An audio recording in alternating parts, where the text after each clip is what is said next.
La palabra, el párrafo y la redacción. La palabra.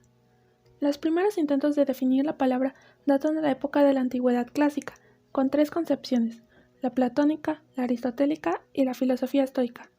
Platón define las categorías gramaticales de acuerdo con la lógica, dividiendo la palabra en dos niveles: nombre y verbo, sin tomar en cuenta criterios formales o lingüísticos.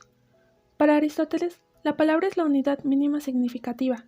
Busca diferenciar las palabras con significado aisladamente, esto es, el nombre y el verbo, de las conjunciones.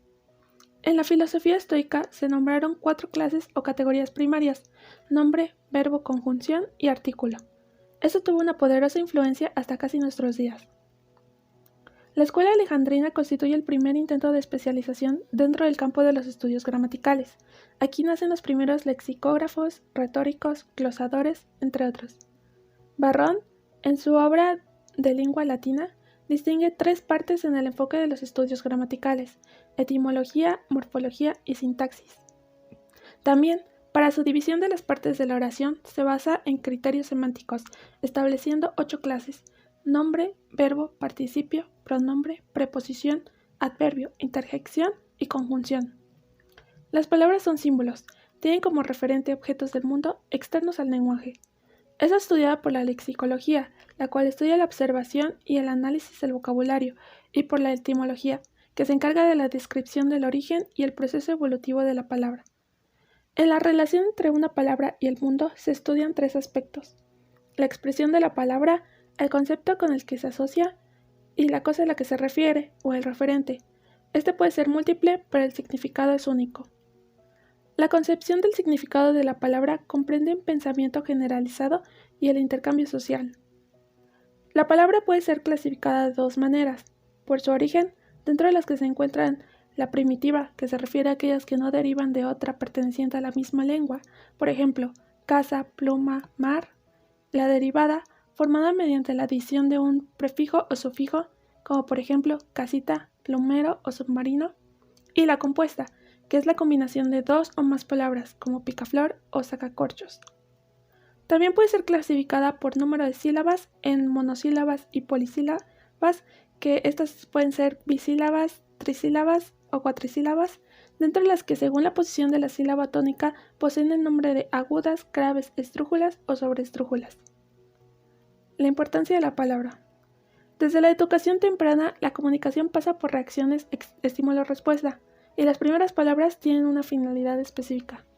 La utilización de palabras permite comunicarnos de la mejor manera con otros, recibir mensajes dirigidos o una cantidad inespecífica de receptores. Asimismo, la palabra es un símbolo importante para definir quién es una persona, quién es un grupo y cómo ve todo lo que no es ella misma. El párrafo, también llamado parágrafo, es una unidad comunicativa formada por un conjunto de oraciones secuenciales que trata un mismo tema. Su estructura se caracteriza por comenzar con mayúscula y terminar con punto y aparte, tener una oración principal de donde partirá, la cual puede ser distinguida fácilmente, posee un sentido esencial del párrafo, señala el camino que seguirá este párrafo, y no siempre es la primera en el párrafo y puede aparecer de forma implícita o explícita. También tiene oraciones de soporte o secundarias, las cuales fundamentan, complementan, amplían la información de la oración principal. El párrafo tiene diversas características a tener en cuenta. Primero está la coherencia, la cual se refiere al uso de oraciones o palabras bien articuladas. La unidad, con el párrafo centrado en un solo tema. La cohesión, con ideas organizadas y uso correcto de las reglas. La concordancia, o sea, el correcto seguimiento gramatical, esto es género, número, conjugación verbal. Y la congruencia, que se refiere a la corrección en el manejo del contenido. Los párrafos se clasifican en 3 tipos.